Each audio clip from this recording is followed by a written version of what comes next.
Headlines: the Committee for Addressing the Economic Impact of COVID-19 reviews the preventive measures to support the sustainability of the private sector.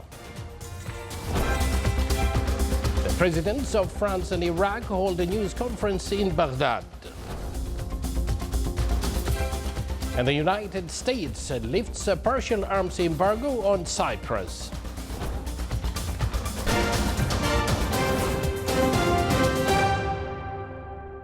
Good evening once again, and thank you for joining us. Those were the headlines, and now the news in detail. The Committee for Addressing the Economic Effects of the Corona Pandemic COVID-19 held this morning a meeting chaired by His Excellency Sayyid Hamoud bin Faisal Al Busaidi, Minister of Interior, and in the presence of their Highnesses and Excellencies, the members at the Ministry of Interior's premises. The committee reviewed the preventive measures and measures it took in the past period to support the sustainability of the work of private sector institutions and companies, and to enhance their ability to adapt to the current exceptional situations resulting from the spread of the corona pandemic COVID-19, which includes packages related to commercial and industrial activities facilities provided by the government to the institutions and private sector companies, as well as the emergency loans program to help some of the most affected groups of entrepreneurship, for which it decided to submit recommendations to the COVID-19 Supreme Committee to take appropriate decisions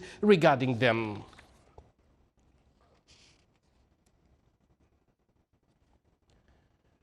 A medical team at the Royal Hospital recently was able to achieve an exceptional medical achievement in treating a 7-month-old girl suffering from severe combined immunodeficiency, which is one of the most severe genetic disorders that are dangerous to the child's health and life. The hospital stated that the team faced a lot of difficulties during the treatment period after the girl had a severe bacterial infection in the lung and blood that caused her health to deteriorate. But the clinical immunology department at the Royal Hospital, in cooperation with the bone marrow transplant department of Sultan Qaboos University Hospital, carried out an exceptional treatment procedure aimed at preserving the girl's life.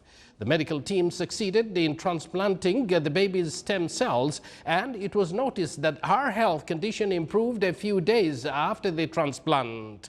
This procedure is considered a quantitative leap in carrying out similar therapies in the future for patients with primary immunodeficiency in children.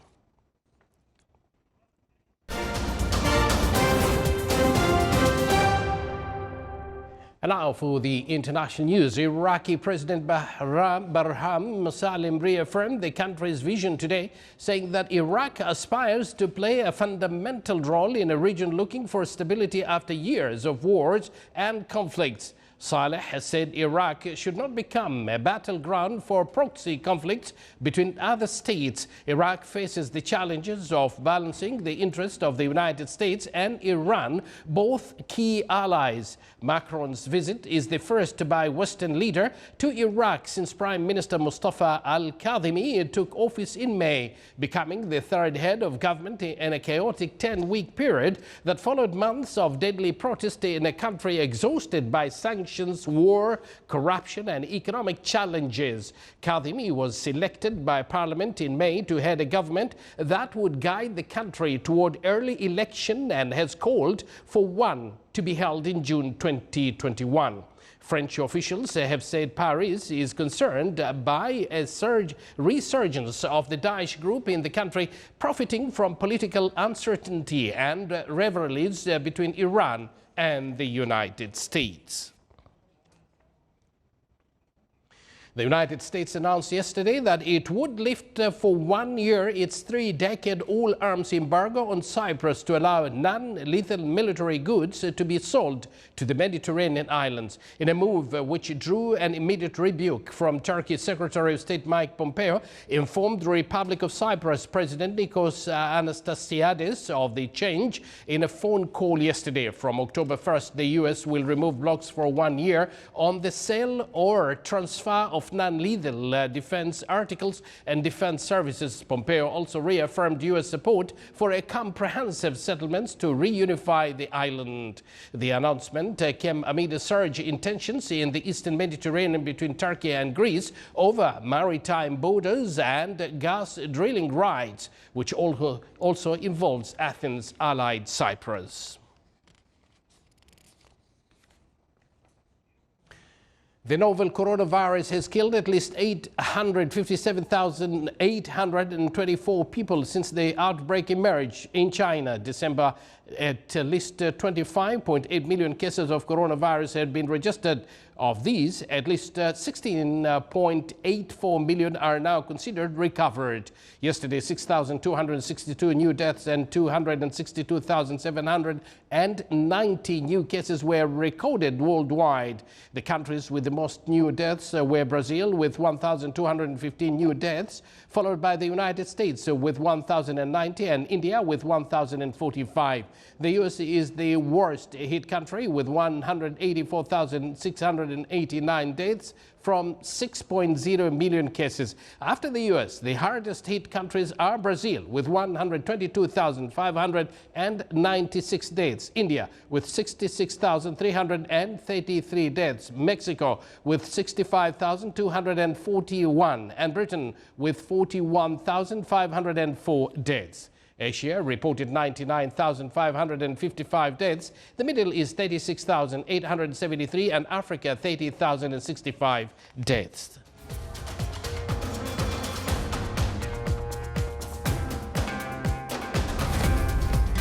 You're watching the Sultanate of Oman television, and later to come in our news bulletin.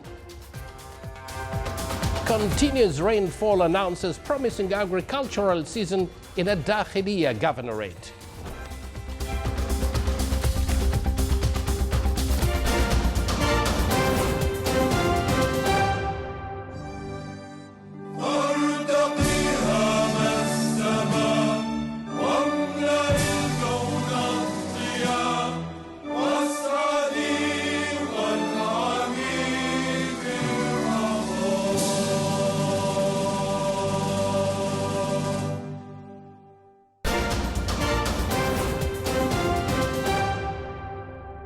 Welcome back to the news from the Sultanate of Oman television. With the aim to train and qualify 100 students in the field of Python programming, the Directorate General of Education in the Governorate of Al Buraimi launched an initiative called Al Buraimi is Programming.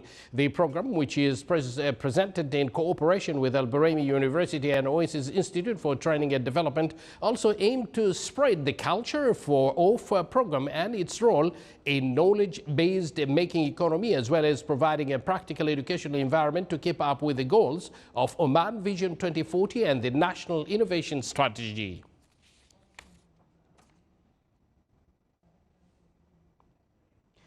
And now all the way to Dakhiliya. Since the beginning of this year, Dakhiliya Governorate has been witnessing a decent amount of rain, which has contributed to an increase in the amount of stored water in the dams. Wells and Falaj announcing a promising agricultural season ahead. Saleh bin Khalfan al-Rahbi was there, and here's this report.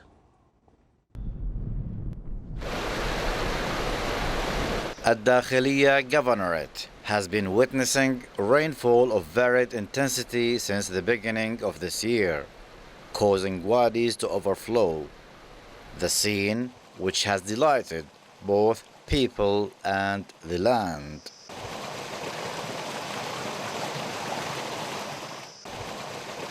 A decent amount of rain has fallen across the governorate, which has contributed to an increase in groundwater levels.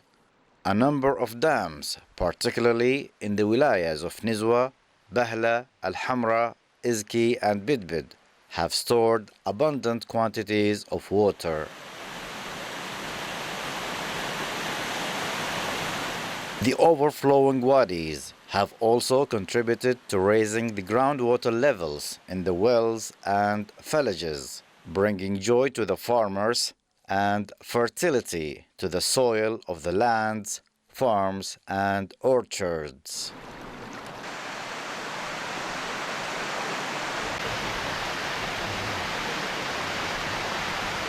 Water is the spring of life. The abundant amount of water will help farmers cultivate a variety of agricultural crops. صالح بوخلفان الرحبي ولاية في نزوة الداخلية Governorate.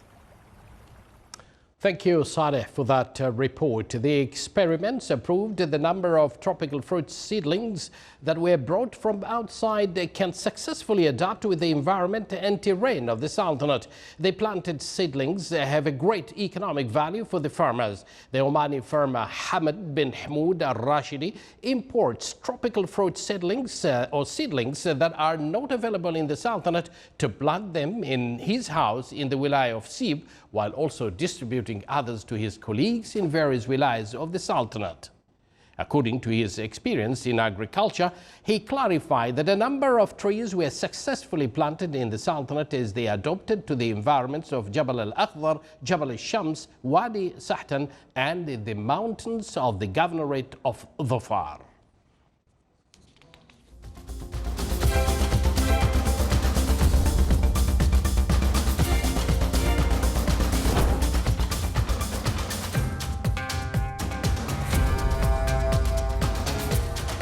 You're watching the Sultanate of Oman television. And now, before we conclude, here are the main points once again. Committee for addressing the economic impacts of COVID-19 reviews the preventive measures to support the sustainability of private sector. Presidents of France and Iraq hold a news conference in Baghdad. And the United States lifts Persian arms embargo on Cyprus. And with that, we do conclude this news bulletin brought to you live from this news center of the Sultanate of Oman television. From the entire news team and myself, we thank you for joining us. Wish you a pleasant evening and good night, all of you.